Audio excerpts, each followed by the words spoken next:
Hi and welcome to Curiosity, Not Judgment. My name is Birga. My name is Hannah. Clearly not Gary.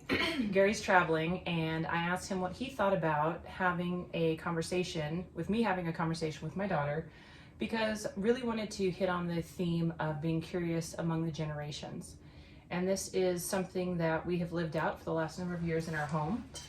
Sometimes we've done it well, sometimes we've done it poorly. And so I wanted just to have some candid, casual conversation with Hannah about how do we approach each other in the way that is respectful, but really asking genuine questions to explore how the generation thinks and how we can understand them better. And so wanted to jump in to that. And truly, this could be something we could have probably 4 or 5 people in a line. You could have it, a 10-year-old, a 20-year-old, 30, 40, on down the line. And with each decade, I would imagine there's a difference in thought process. And I know this impacts the workplace, this impacts the dynamics in the home. And so this is why I wanted to just start here. I wanted to have a conversation around this topic. So thanks for doing this. Mm-hmm. I know it's not your favorite, but I appreciate you doing it.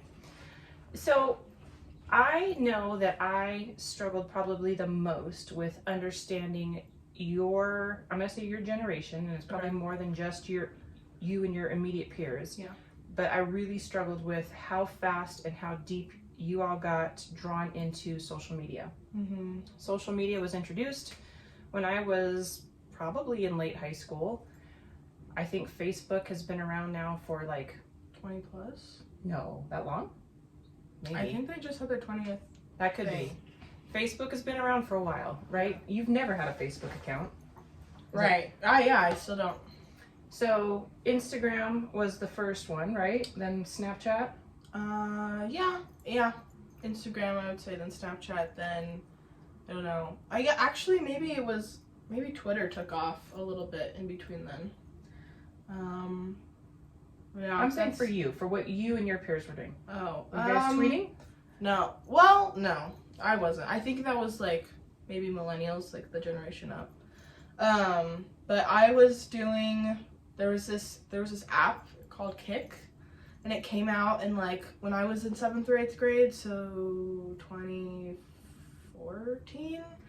And it was literally the kickstart to me and my friends, and how we talked with new people online instead of just your friends, just absolute strangers. And it honestly got kind of scary, because a lot of older men would reach out to middle school girls, and that's where it would get kind of weird. But it was obviously so new, because everyone loved the attention, and they were it was the thing to kick your crush or whatever. But that was actually the little taste of social media, and talking to actually new people instead of your classmates. Well, I didn't even know about the Kik. This is new to me in this moment, so clearly I had some misfires as a parent. But I think I want to give at least 1 minute of explanation behind some of the decisions that we made. So I grew up in my childhood feeling kind of isolated, not having a lot of friends, and not having the opportunity to do sleepovers and things that were very common in American culture. And that was simply just because of my upbringing and my parents' decision of how they wanted to safeguard us, to keep us safe. And so I did feel very isolated. And so when my children came of age, when friends started becoming really important, I probably prematurely allowed the phones to come into the house and allowed them to have some degree of an online connection. Because as I was hearing at that time, people weren't getting on the phone anymore and talking. It was all about Snapchat, or it was all about Instagram or whatever, and that was how the connection was happening.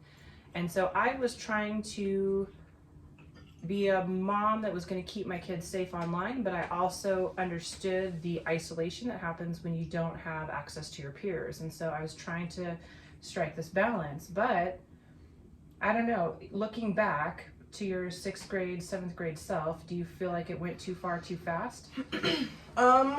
Yeah, probably. I personally, I didn't have Kik. All of my friends had Kik, and I was That was like the thing, because I don't know why I didn't get it. I just was like, no. So it was like so entertaining to like watch, like even like Michaela, my childhood best friend, like would have it. I would always go to her house and like, who are you talking to? But I think that it was like new and weird for like all of us. Like, I don't even blame you for not knowing about, like, I guess not the dangers, but like what we were getting into. Because I didn't even know, because it just like happened like so fast, and I was like, oh, whoa. But yeah, yes. So again, these are things I'm a little bit hesitant to ask, but I'm gonna guess that Kik especially was the open door to some illicit photos then being sent, right? Yeah. Mm-hmm. So the reason why I'm asking some of these things and bringing this up is because I think we really have to understand that when technology gets introduced, and it gets introduced at that really formative age, Mm-hmm. and that becomes the key mode of communication, it has totally changed the way that you guys interact with the world. Your generation and younger has changed the way that you all interact with the world. Yeah. And so it excuse me, it does become a frustration sometimes to see you on your phone all the time, you know, and it's very typical anymore to go out to eat and you see people out to eat and multiple people on their phone at the dinner table. Right. At social functions, everybody's on their phone. Mm-hmm. Do you have any frustration with that? Like, hey, what if we put phones down, looked each other in the face and had conversation? Or it's become so commonplace you would feel weird not to have that as part of the element of the evening? Yeah. It becomes a frustration for me a lot of the time, even with like my sister, because I'm like, hey, I'm talking to you, and she's like, I'm listening. I'm like, doesn't feel like it. Mm-hmm. And I guess a part of why maybe I bring my phone to the dinner table is like the anxiety of like somebody needing to contact me and I'm not available when, you know, they need me. So I'm like, okay, like in case they text me or in case they call me, like I'll have it with me. I really try not to, you know, be on my phone while talking with other friends. I actually find myself being the only one not on my phone, and it gets kind of boring, but I'm even like testing others to see my body language to see that I'm not on my phone, and I'm like, will they notice? Will they get off? And most of the times it's no. But then I get, oh, sorry, I wasn't ignoring you. What's up? And then I'm like, oh, well, let's talk. I don't know. But a lot of the times it's like we're at dinner and everyone can't eat before everybody like does like a little, look, here's our food and I have friends, and then posts it. And that used to happen a lot in high school when I was like with a, you know, like a bigger group of people. And so that was kind of like, ugh. So just documenting what you're eating and the fact that you're out socially. Yeah. And like most of the times I'm like not looking great, so I'm like, okay, sure, like let's do it. But yeah, it kind of is like just not a fun thing when everyone else is doing it and you're like, I don't have anyone to talk to or look at anything, so it's like no one's talking to me. I don't know. All right, so I want to talk about the instant notification thing, because you just brought that up, and I think this is where this is going to tie into the workplace and tie into schooling. So when you have this culture that is used to instantly responding all the time, and you feel like you have to be present always to answer a friend, to answer a post or whatever, you know, when you get notification of that, what does that do to your anxiety level? It increases it for sure. Whenever, like, my phone almost never dies, but if it does, I'm like, I literally tell my sister to text this other person to say, hey, her phone died, or hey, text me instead. And so it's not normally never anyone is like in immediate danger and needs my help. But I have just created this thing where I need to be available at all times. And I even try to like plan out other people's like, what are you doing that day? That way, like, I know you're there and I know where I am. And so it's like, I can text you, or you're in class and I can't text you, kind of thing. So you want to know where people are at so that if they're not responsive, you've got peace of mind saying, oh, they can't respond, they're in class. Yeah. And I'm kind of talking just about my inner circle friends, and also you including. It's called like Find My Friends, and so whenever they're not responding or whenever I'm like, oh, what are they doing? I'm like looking where they are. I'm like, oh, she's on campus, or oh, she's at work. So it's like, okay, probably in a meeting, probably in class, probably can't answer. So what do you think, excuse me, what do you think is going to happen when you have your first full-time salary job and you are in a situation where you can't have your phone in front of you all the time and you can't respond immediately? Is that going to be a major adjustment period? I think it won't exist anymore. I think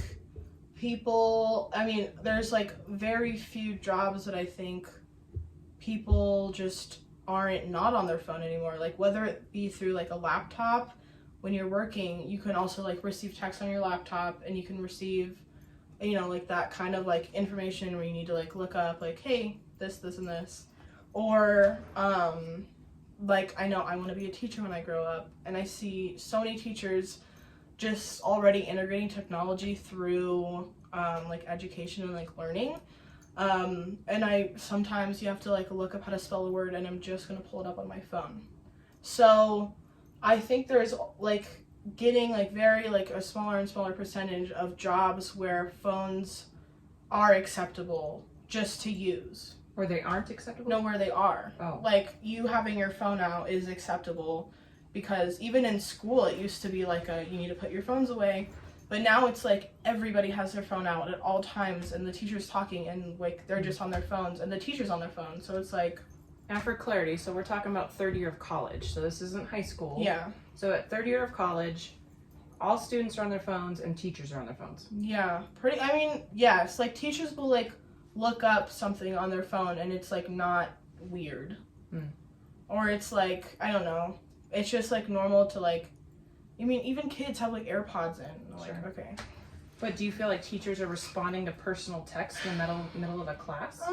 Maybe. I think it depends on the teacher. It depends on probably their age. If there's like older professors, like you probably not see them on their phone. But if they're like, I have some grad students who like on their phones for sure. All right, so let's assume that we've got some people listening that are in their 60s and 70s, and they're a business owner, they're a business manager, and they're hiring people your age, maybe people between the ages of 20 and 30 who have grown up in the culture of phones, where phones are always on, always accessible, always available, and they don't get it. They don't get it. And so maybe they're starting to lay down some rules of, no phones at your workstation, whatever the case may be. How do you suggest we begin to understand each other better? And like, what would you say, or would you even bring it up if you had a boss who's like, absolutely no phones at the workstation? Would that be a conversation? Do you feel strongly enough about it that that's a conversation you'd be willing to have? No. Obviously it's depending on the job, but if they're saying that no phones are allowed at the workstation, like, I'm definitely like not gonna complain about it, because I'm like, oh, I'm here to do my job, so I'm gonna do my job. I had my serving job where I was working at a tea room, and we had to leave our phones like in a cubby upstairs and like not on our person. I never did that. But exactly, I never did that. I always, would go to the bathroom and then check my phone, or I have an Apple Watch, so I get notifications anyway. And so I just think that, if it's like, if they're like super serious and strict about it, it's like, sure, like, okay, I won't like visibly be on my phone, like, not even around you, but I'm doing a job, so it's like I have other stuff to be doing. Okay. So the theme of this whole podcast is obviously curiosity, not judgment. So if you've got somebody of a generation, I'm going to say 60s, 70s, 50s, it doesn't really matter what age, but they're making a judgment like, oh, those kids or those people can't do their job because they're always distracted on their phones. They're making a judgment. What would you say to that? I would say, it is generalizing, but I think that it's not completely wrong. I'm not saying that, like, we can't do our job well, but it's like, I think our attention span has, like, decreased dramatically to where it's like, I'm bored in, like, 2 seconds, and then I go on my phone. I'm also going on my phone and I don't even know what I'm doing. I'm like going like through like random apps, checking if I have any notifications. When I don't, and it's like, I think it's just like our attention span has been so like, I don't know how to have like deep conversation anymore. Of course there's like outliers, and I love deep conversations, but it's sometimes if you really don't like know the person all that well, it's like, oh, this is awkward. I think we should both go on our phone to kind of like cut the awkwardness. Yeah. Well, so what I really want to aim towards is how do we bridge the gap of these generations that really don't know each other or don't understand each other. You've got a technology saturated generation, and probably will be for this point forward, right? I mean, like, I don't see technology going away. If anything, it's going to get more and more and more invasive. And you've got an older generation that did not grow up around technology, maybe doesn't even understand it. So you've got the younger looking at the older, just saying like, oh, you guys are so stubborn, unwilling to learn. You guys, it's so easy. You know, all of the things that you think about the viewpoint of certain folks that don't want to learn the technology or don't want to integrate it. So there's judgment on both part, right? Yeah, for sure. I think that both sides can maybe understand each other. Depends on the person. But I think I learn a lot from the internet, and I think I bring a lot of conversation from the internet to like the dinner table. It's like, hey, I saw this thing on TikTok. It's a life hack or whatever, I don't know. I see a lot of recipes on TikTok, and I love to cook, and my dad also loves to cook, so it's like that's kind of like we share recipes online, and that's kind of our thing that we do. And I don't know, my dad, he just wasn't tech savvy in the slightest like a couple years ago, and so that would be my thing. I'd be like, look at this app, it's really cool, and he'd be like, wow, this is one of the craziest things I've ever seen, just because he didn't know.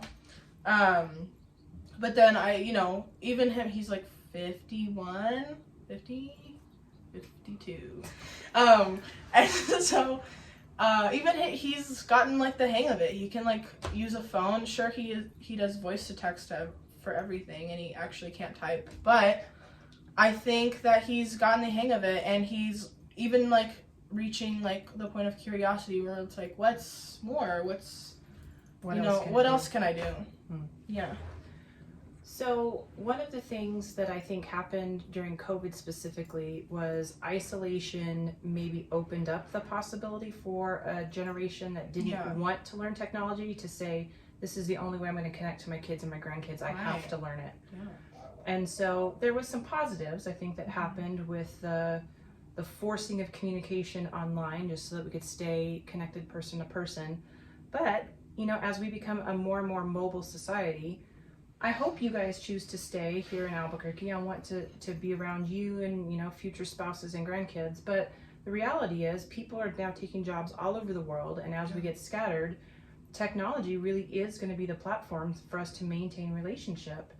And so I think we have to stay curious about it, but also we have to understand the dangers of it, because I think there really are some pitfalls that we can fall into really quickly. And, I'm one that did not grow up with social media in middle school, got introduced in late high school, maybe even early college. Yeah, well, are you talking about MySpace? No, I did have a MySpace, I think, but I don't even remember much about it.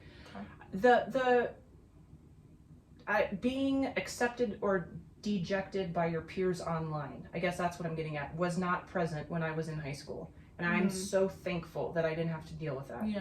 Right? The whole cyberbullying, the whole, profiling and all that stuff that came, just probably even 5 or 10 years younger than me. Yeah. That they all had to deal with that. So I'm super thankful that wasn't part of my growing up school experience. Yeah. But you've known nothing but that. Yeah. And so I just think we have to really be aware, and especially in the workplace, we have to be aware. And there's some really quick judgments that we can make, either when we're looking at somebody who appears to be anti-technology or for somebody who's like, glued to their phone. Yeah. And to your point, there needs to be some boundaries. There's going to be environments where you cannot safely be on your phone and do your job. You cannot be a surgeon and be on your phone, right? You cannot be a nurse and be on your phone. Yeah. I would even argue how effective it is to be a teacher and be on your phone. But Yeah. I understand, you know, maybe there's some stuff to look up or whatever. So how do we just take the judgment away and be curious? What would you suggest as a curious element about how to consider our response to somebody either who's anti or deeply embedded in technology? I don't know. I guess it depends on the person, but a nice middle is, I guess, starting with hearing like both sides out about, I don't know, people who are anti-technology just don't know how to use it. Mm-hmm. And it's really frustrating, especially like I grew up, so I literally, it's almost like learning a second language. Mm.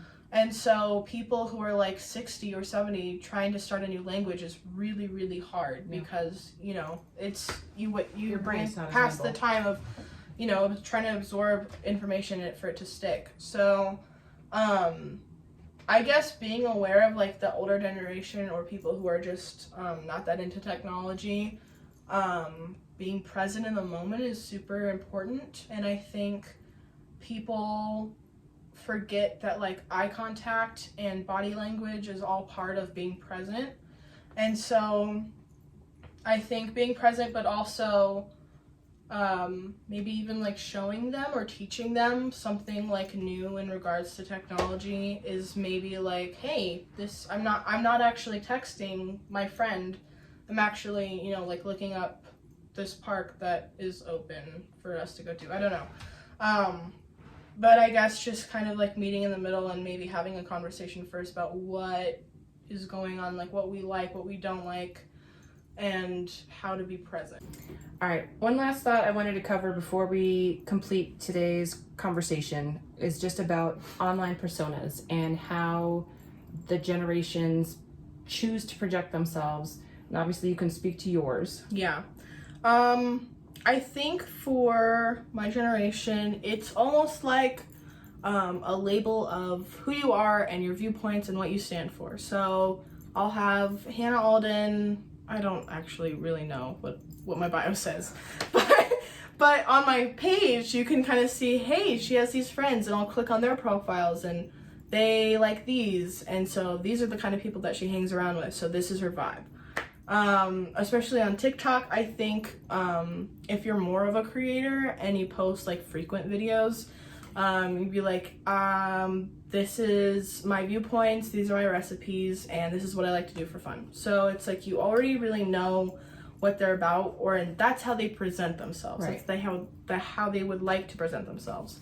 And so it can either be like, I'm doing terrible and I need help and I'm really sad and this is what I'm going through right now because I'm just going to be real on social media, or I would really like some attention right now in a positive or a negative light. And that's a surprise to me. I guess I was still under the impression that, you know, vast majority of everybody was fronting happiness, good times, going out to eat, having a party life. But you're saying it's becoming more and more common to have a outward expression of loneliness and sadness, because whether the attention is for a positive or a negative reason, they're still getting it, or they're still seeking after it. Yeah. It's I think it can hit a lot of people, especially like when they're lonely, like people who don't have like a relationship or even maybe a close friend. It's just like, I need somebody to reach out in some way, or I just need them to comment, just be like, it's gonna be okay, like you can get through this, or praying for you, or something like that. A pep talk. Yeah. All right. Well, lots of things to learn about how the different generations view technology, how it is implemented in their everyday life, whether, you know, the extreme of I don't want technology near me or I'm completely absorbed in it. I think we have to just be curious about where people are at and ask questions. Like, hey, tell me about your, you know, what you do online. Tell me about the platforms that you're on. Ask those questions. And then again, if you're in a workplace, ask some really rigid rules around technology. You know, if you feel very strongly about it, that you need to have access to it, then you're going to have some boldness in approaching leadership that maybe just doesn't understand that that's a culture that they don't get. And so there might have to be some really gutsy conversations to say, hey, you know, I'd really appreciate if I could have my phone on my person because of XYZ, But there has to be some sort of an agreement, though, that the work's going to get done and the distraction's not going to be, you know, so present that it's going to influence negatively the, you know, the production value of what's happening at work. Yeah. So, Agree. all right, lots of things to be curious on, obviously. So until next time, hopefully I've got a chance to get back with Gary, but if not, I always like having conversations with my daughters, and maybe I'll bring the other one in for next time. We'll see what Gary's travel schedule allows. So thanks so much for hanging out with Curiosity Not Judgment, and we'll see you next time.